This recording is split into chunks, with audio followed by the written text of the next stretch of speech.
মশলার মধ্যে যা যা উপকরণ লাগছে: আদা বাটা, রসুন বাটা, জিরা বাটা, সরিষা বাটা, সয়াবিন তেল, সয়া সস,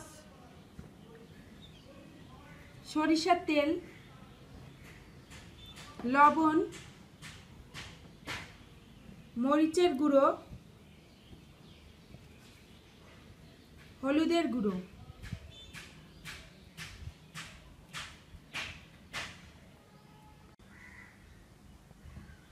মাংসগুলো প্রথমে আমরা মশলা দিয়ে মাখিয়ে রাখছি।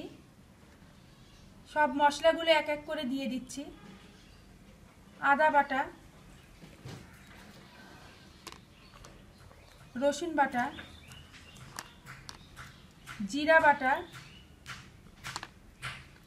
সরিষা বাটা, স্বাদমতো লবণ, মরিচের গুঁড়ো,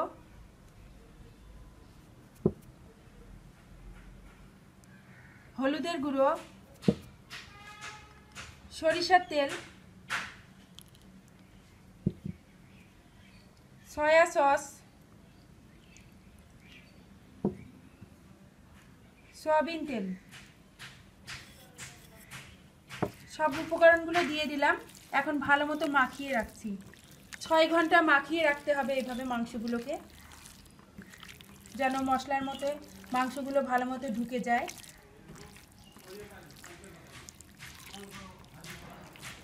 এভাবে আমরা মাখিয়ে রাখছি।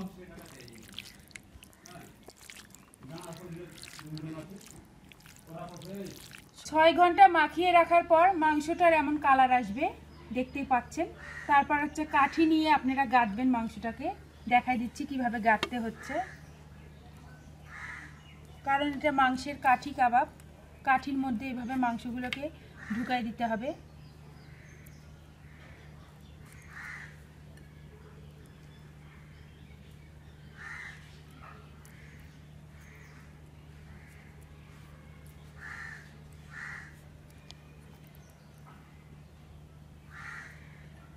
আপনারা চাইলে আগের দিন রাতেও মাংসটাকে ভিজিয়ে রাখতে পারেন, তাহলেও ভালো হবে। ফ্রিজে রেখে দিবেন। আর 6 ঘন্টাও চাইলে ভিজিয়ে রাখতে পারেন।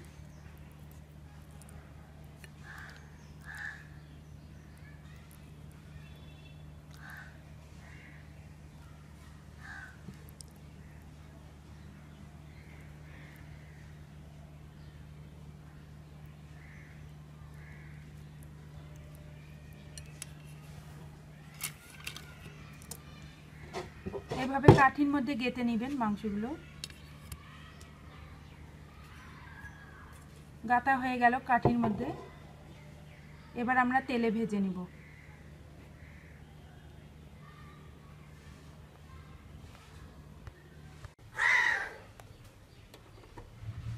তেলটা গরম হয়ে গিয়েছে। এখন আমরা হচ্ছে মাংসগুলো দিয়ে দিচ্ছি, কাঠি কাবাবগুলো।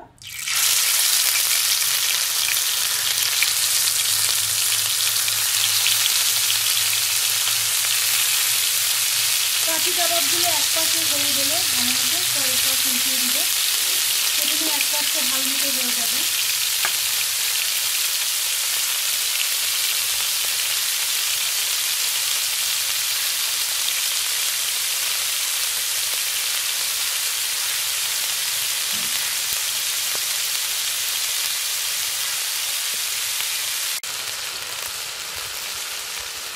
কাবাবগুলো এখন উল্টে দিচ্ছি। এক পাশ হয়ে গিয়েছে, আরেক পাশ উল্টিয়ে দিব। এভাবে ঘুরায় ঘুরায় ভাজতে হবে কাবাবগুলোকে, যেন ভালো মতো লাল হয়।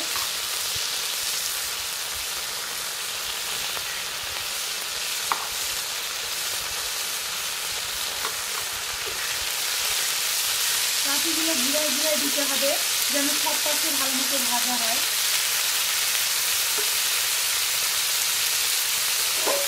খুব সুন্দর ফ্লেভার বের হয়েছে মাংসগুলো।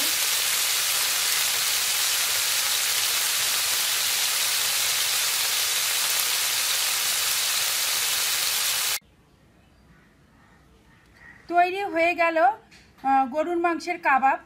দেখতেই পাচ্ছেন কালারটা কত সুন্দর এসেছে। আপনারা অবশ্যই বাসায় ট্রাই করবেন। যদি ভালো লাগে তাহলে অবশ্যই আমার চ্যানেলকে সাবস্ক্রাইব করবেন, লাইক করবেন, কমেন্টস করবেন। ধন্যবাদ।